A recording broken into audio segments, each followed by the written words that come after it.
John here from Ripewave Audio, and for this video we're going to take a look back at what we did over the last 6 months. It's been really busy. We're looking at AV receivers and AV processors, bring them in-house, comparing against our in-house equipment under like conditions, and we're seeing which ones come out top, not just for sound quality, but for the whole experience to the user and the features that it delivers with them. And also part of this video, we're going to take a look at the future. What should we do for the next 6 months? And I believe this is going to be bringing in more AV receivers and processors. And this is a particular area I like to focus in on. I think this is a critical part of your system that needs to be correct. And there are a lot of choices out there, and there's a lot of things that unless you brought them in-house and listened to them yourself, you're just not going to understand fully. And we're here to help you understand, at least from our perspective, what we're hearing, what we're experiencing, just to make those decisions a little easier for you. So let's look back at the last 6 months, and we tested 7 different units. Now it did start with our Emotiva RMC-1 and our Marantz Cinema 50, which we have in-house, which we started testing and reviewing back last fall, but have been part of every review since. So that includes the work we've done from January on to June here in 2023. Now, to these models here, and they're intentionally different. And you oftentimes they say, John, how can you compare an AV processor against an AV receiver at different price points? And my response to that is, this is really what I believe a lot of this audience wants to hear is, if I make the move from an AV receiver and go to an AV processor, or if I go from spending $1,200 up to spending close to $5,000, am I going to hear the difference?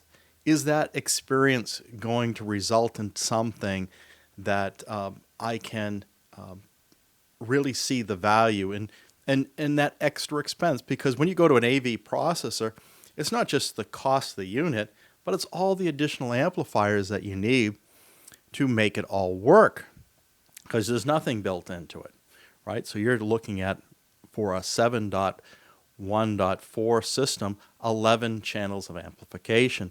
So it can be a pricey affair. So that's what we've done with these reviews, is try to uncover how much of a differential is there between these seemingly dissimilar products.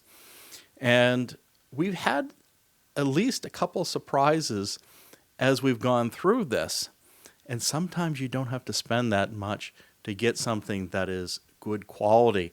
And we'll get into those details. And if you've seen some of my videos over the past 6 to 12 months, you know exactly what we're talking about. We'll do a little bit of review here, but hang in there, because you're going to be able to listen in on what we potentially could do for the future. And I'll be looking for your comments back to help me navigate the next 6 months.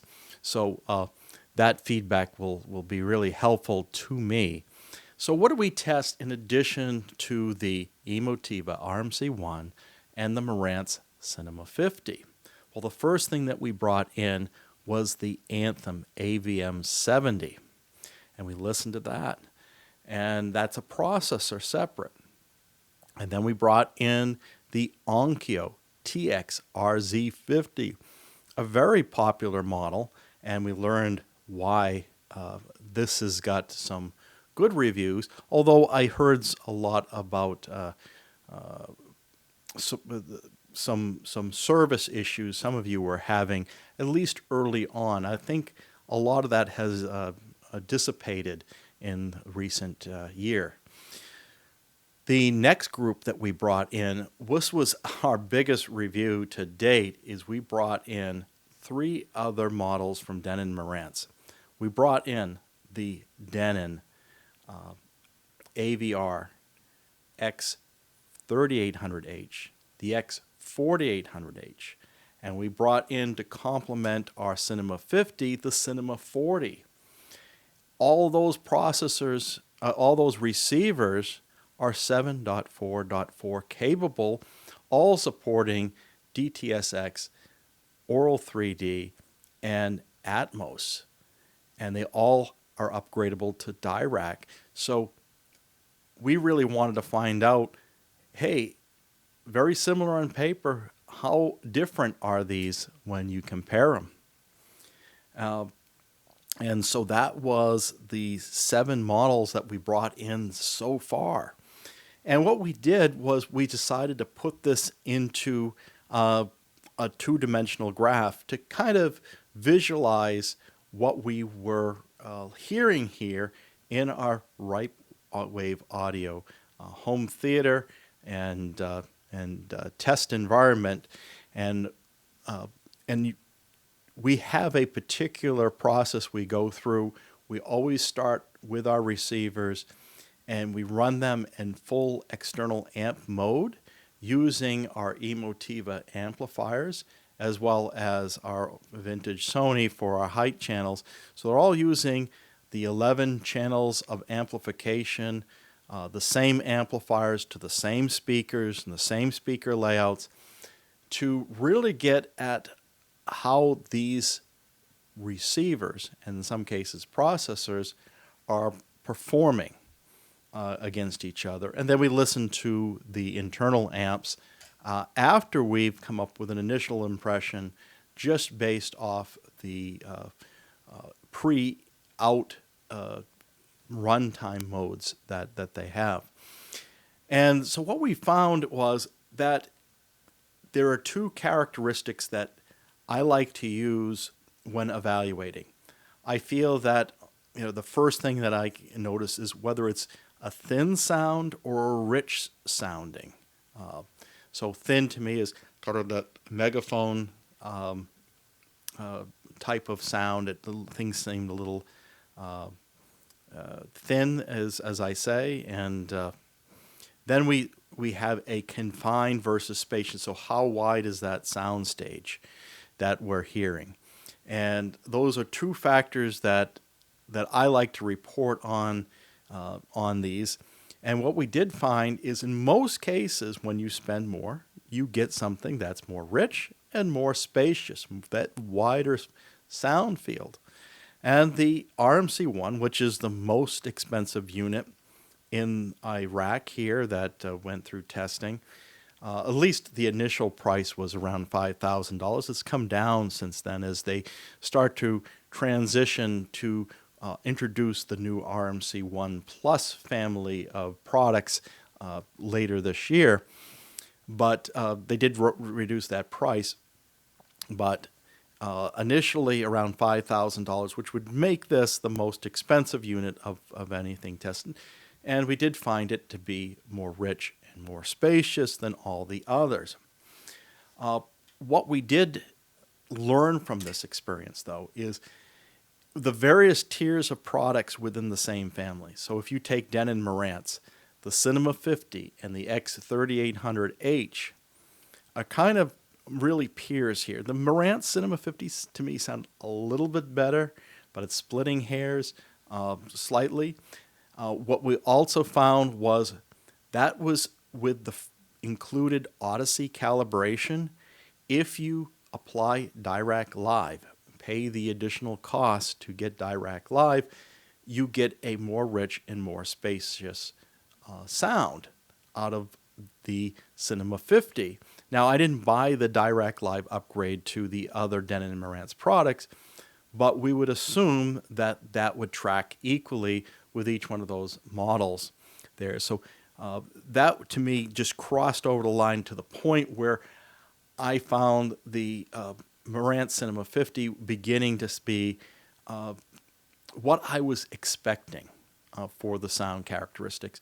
I'm a little disappointed in the Odyssey experience, and it's not bad. None of these sounded bad. I would just say that it sounded better with the Dirac, and my expectations are a little higher. Having been in the game here, and I want to get the most out of this as an enthusiast. And I would say if I brought any neighbor in off the street, they might just say, this is wonderful, the Cinema 50 running Odyssey. But as enthusiasts, we're trying to eke out the most out of this and get the best overall experience. Now, the one that was a real surprise to me was the Onkyo TX-RZ50. Now, here is a unit that costs the least. I think it's selling for around $1,200 now, and it's competing pretty close to the Cinema 40 and the Denon AVR-X4800. Now, I don't think it's at the same caliber as the RMC-1 or the next one down, which is the Anthem AVM-70, but for the price, I think the Onkyo TX-RZ50 was a real surprise. And I'll say why it was even more of a surprise is I had no expectations coming in. My last experience with the Onkyo product was in the 80s, and you know, it was a middle-of-the-road product then. It was a value product. And I just didn't think Onkyo, with all the changes in ownership and everything going on, was really upping their game lately. And I believe that they've done a really good job coming in at this price point, and Dirac included, as well as their own Accu EQ room calibration software built into it. So thumbs up there. Now, it doesn't have the multi-sub capabilities that Denon and Marantz have at this 7.x.4 configuration, but if it sounded well, it really drove into question as well in my mind is how much does that multi-sub, independent sub buy you, at least without a good room calibration that can handle multi-sub behind it. And as of right now, the Dirac Live that comes with Denon and Marantz isn't a multi-sub calibration. So we'll wait and see there. But this was really my conclusions on all this. I did want to say that moving up a tier with Denon and Marantz wasn't really noticeable. Well, I should say really, but it was noticeable. And so a Cinema 50 going to a Cinema 40 or a X3800H going to a 4800H, really noticeable. But I tell you, if you're on a budget, I wouldn't feel bad about going to an X3800H from Denon. But I also would take a strong look at the Onkyo. Now, if you really want oral 3D, you gotta you can't get it with the TX-RZ50 from Onkyo, so you have to go to a Denon and Marantz product, at least as far as what I initially tested here.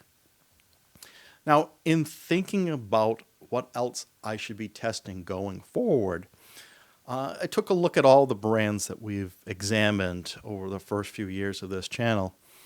I did notice that Rotel's website is surprising it lacking the RAP or RSP 1580 Mark II. And I'm seeing reports that it could be discontinued at this point. I'm not 100% sure on that because there are retailers that still are making it available at $5,000, no less. So very interesting. When you go onto the web page under home theater, it's just showing me multi-channel amplifiers at this point. Will they be coming out with something new in the near future? That will be something we're monitoring. So we're going to stay away from Rotel for the moment, but let's take a look at what we're considering here. Now, the prices that, the criteria that I'm looking at is I want at a minimum be able to handle a 7.1.4 configuration. Now I know not all of you are able to handle it, but that's what my room is. And I think that's kind of the sweet spot which a lot of people are aiming for, even if they can't do it in the first 5-10 years of their home theater nowadays. So I'm aiming at that for a lot of the videos. But I think there is still value in shooting for, let's say, a 5.1.2 system and something further down the road that we'll look at. But right now, my mindset is on this 7.x.4 configuration. Not many receivers or processors today can even do the front wides, which is the 9 channels at the ear level. And having 3 rows of heights is not as common, but you do see some products that are able to do that. The other criteria is I really would like to keep my testing or my focus under $5,000 for the unit. So that rules out certain brands like Macintosh that are all over $5,000. Acurus, Storm Audio, Trinoff, and all that. Look, those may come in the future, but for right now, I wanted something that's really more obtainable here. So what are we considering at looking at? Now on the high end, we have products like Audio Control and Arcam. Now Audio Control has the Concert XR6S. That's just under $5,000. Now I see a wide range of variability there.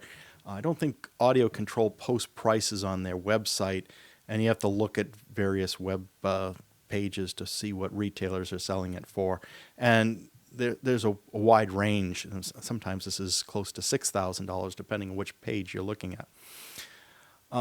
These go beyond the minimum criteria that I have. That one has amplification built into it. The Arcam AV41, this is a similar product, but without the amplifiers in. But of course, Arcam or the Harman makes a lot of the technology which the Audio Control products are based off of. So that's on the high end, over $4,000. Going to the next tier down, you've got Yamaha, NAD, Integra, and Sony, all above $3,000, although Pioneer has a unit here that's close to $3,000. But the Yamaha RX88A is their entry that will do 7.2.4. If you go to the 6A, it won't do this configuration. So that gets you have to go up to $3,500 to be able to do this speaker layout. The NAD is an interesting company because they seem to be moving pretty slow with new introductions. They talk about having a modular design where you can put new cards in, yet we haven't seen an HDMI 2.1 card come out for it as of yet. So they're a little slow at updating these products, although the T778 has come out in recent years. It's one of their newest models. To be able to do a 7.1.4 configuration at $3,500. So we're looking at those. And then you have the Integra DRX 8.4. This is the Integra flagship. Now out of Pioneer, Onkyo, and Integra, this seems to have the most features. And that's $3,300, at least on the list prices that we see there. It's a Sony STR AZ7000ES. This is their new flagship. This is Sony after being dormant for a couple years, sort of like we're seeing Rotel go a little dormant. They have just come out of hibernation, and with these new models, and the 7000ES is their new flagship at $3,300. Same price as the Integra, so it would be neat to be able to see at the same price how the Integra versus the Sony match up, for example. The Pioneer VSX LX805 is the Pioneer equivalent of the Integra, albeit some of the features are different. Instead of having a full set of balanced inputs for the front, left, right, and center, Pioneer model just has it balanced for the subwoofer outputs. So there's a difference there. And then the Onkyo TX-RZ50 doesn't have any balanced outputs or inputs at all. And as you go through those models, the different brands, a little cheaper between Integra, then Pioneer a little cheaper, and then Onkyo at $2,800. Now the next tier down on the Sony, which is still hitting our speaker layout configuration, is the STR AZ5000ES 7.1.4 capability. Now notice these Sonys do not have multi-sub outputs, and there is still a lot of product out there that don't have independent subwoofer outputs, and we've put that in red here so you can clearly see them.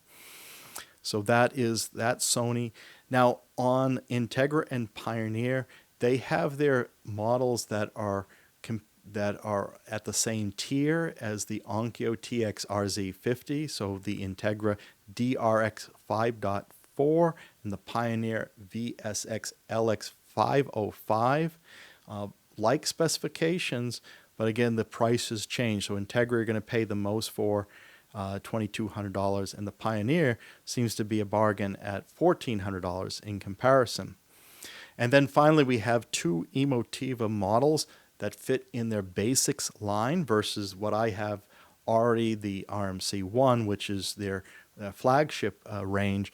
The BASX range is their entry level. They have a processor only, which is the MC1, which comes in at $1,100.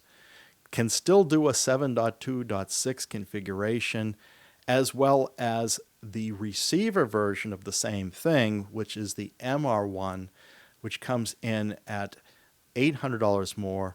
So that is $900 more, which is a $2,000. Also 7.2.6 configuration, that's the MR1. So those are the models we have in mind. I'm thinking I'll probably start with the Yamaha RX-A8A, but I'm not sure I'm going to be able to get to all of these. It's hard for me to get all this product, finding the right source for them, something that I can assure that I can return and not absorb all the cost because the channel itself is not going to support buying all these units outright. So we'll do the best we can, but if we can pull this off, we could bring in over 13 more models. Another thing I want to point out on this slide is which models support Aural 3D. And there's certain brands you're going to get Aural 3D with, and some brands you're not. And for those that you get it with, you're not going to get it with all models. Certainly the ones with lower speaker counts are going to be less likely to have it than those with large speaker counts. But you're not seeing it yet with Emotiva, or no commitment from them to be adding it. Same with Anthem.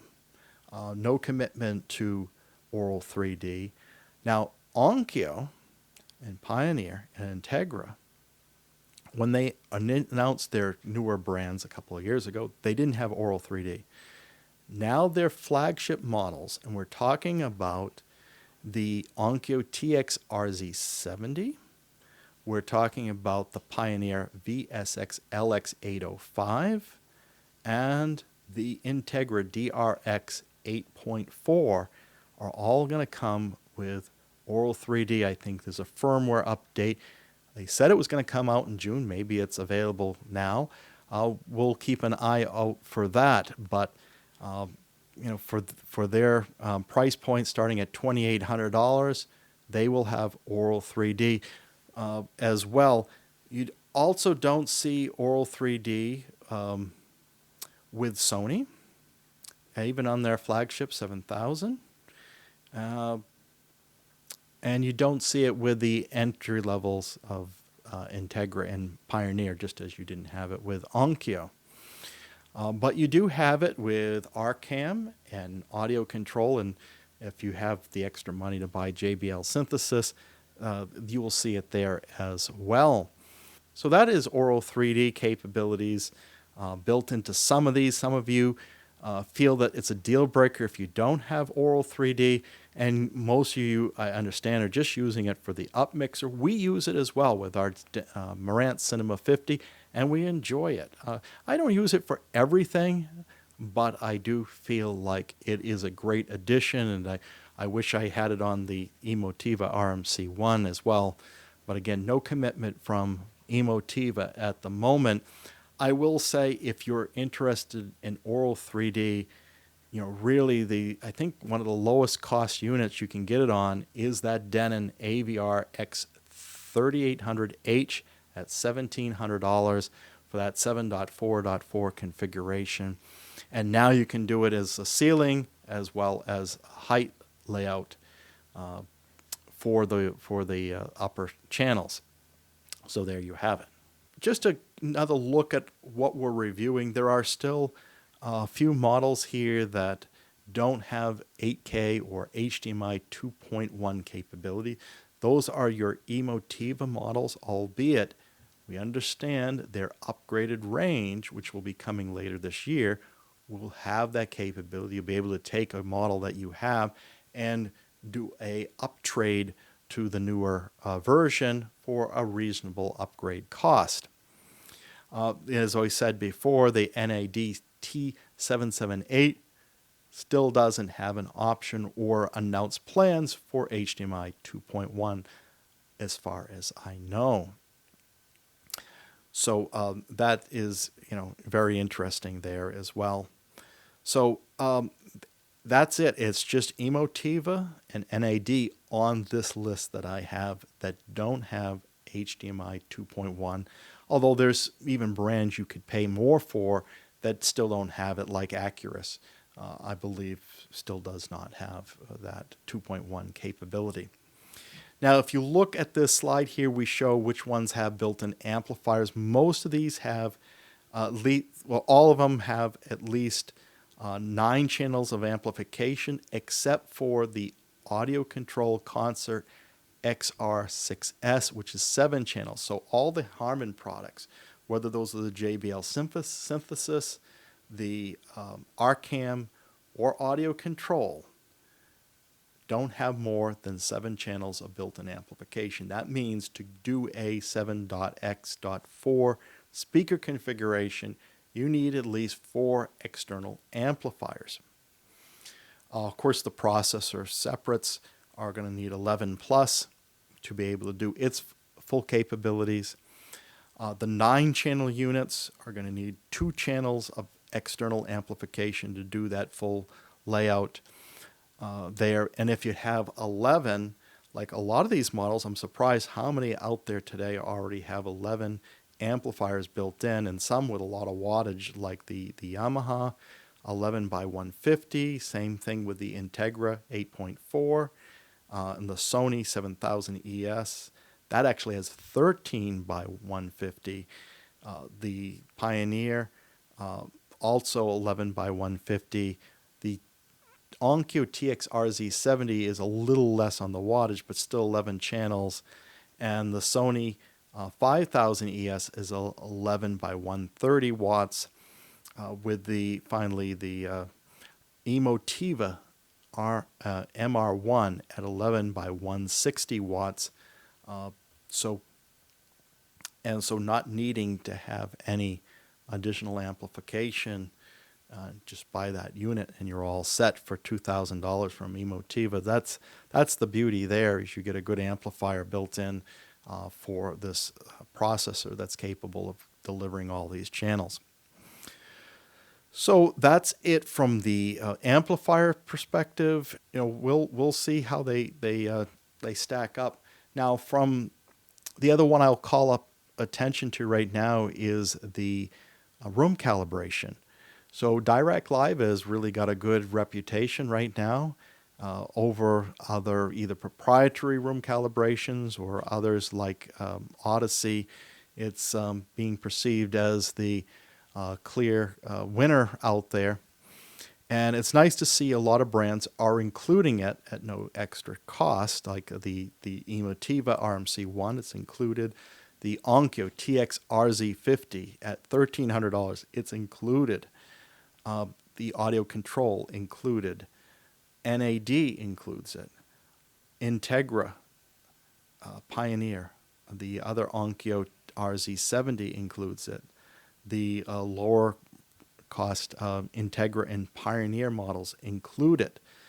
The BASX line from Emotiva does not. They use their proprietary EmoQ room calibration, which we haven't heard yet, so I don't quite know how that performs.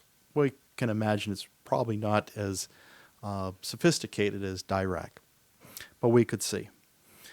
Now, the thing about the Denon Marantz models, while it supports Dirac Live, you have to pay $350 extra to get the limited frequency range, or $500 more to get full frequency range for Dirac support. So that's additional charge there. And other units, now the Anthem AVM 8K has Arc Genesis built in there. If you watch back to the videos we did on that, we had some problems on the Arc Genesis, and our experience wasn't good there. But the results ultimately were good. It was just the process of getting the room calibrated. It was just too loud of volumes being outputted, and they weren't able to come back with a workaround through their support. Arcam, unlike audio control, is also paid upgrade for Dirac.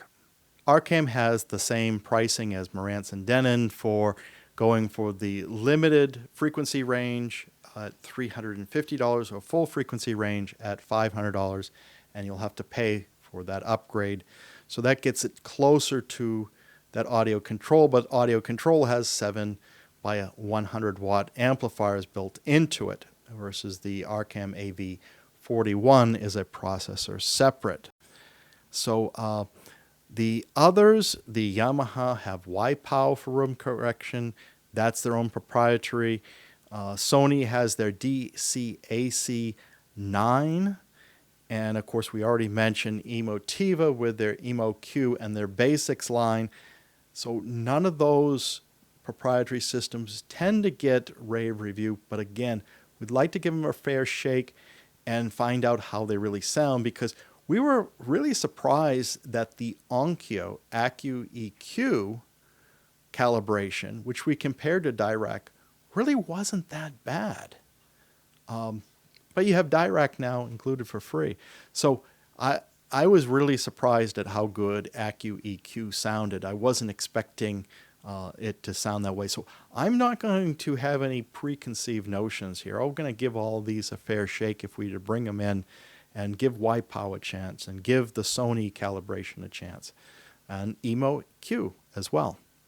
So we'll see about them. And so that really, sums up where we're going with this. What are your thoughts? Is there anything that you really feel strongly we should focus in and bring in? Some brands are easier for me to get a hold of than others, but we'll make our best effort to bring these all in and report on them, as we always do. But what are you most interested in? What types of problems you're looking to solve? Maybe we can do a video over the next 6 months that will help you. That feedback would be useful to the Ripewave audio community. And if you enjoyed this video, please like and subscribe. And if you want to take your involvement to the next level, we do have our Patreon channel at www.patreon.com/Ripewave. And you can always give us a one-time donation using the thanks button, and that has helped us a lot, and I've seen a lot of you doing that now, and thank you very much. That has been very helpful. And finally, you can always just hit that bell notification so you'll be informed that when the next video is posted at no cost to you. Until then, keep evolving your audio experience.